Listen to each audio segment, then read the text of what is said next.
पंजाब तक आजपासून सर्व शेतकऱ्याला अंदाज देणार आहे। म्हणजे सांगायचं झालं तर 14 मार्च पर्यंत हवामान कोरडं राहणार आहे। पाऊस काय येणार नाही, त्याच्यामुळे काही चिंता करायची गरज नाही।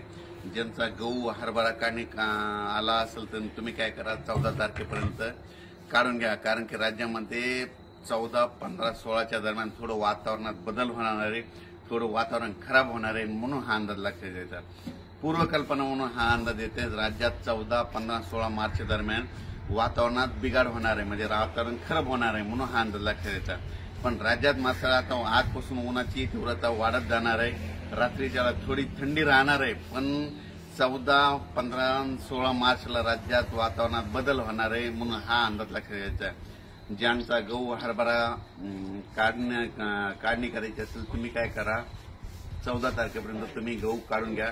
कारण की राज्यामध्ये 14, 15, 16ला वातावरण थोडं बदलणार आहे, म्हणजे खूप काय असं नाही पडणार, पण थोडं वातावरणात बदल होणार आहे, म्हणून हा अंदाज लक्षात घ्यायचा। अचानक वातावरणात बदल झाला तर लगेच एक निश्चित दिला जाईल। धन्यवाद।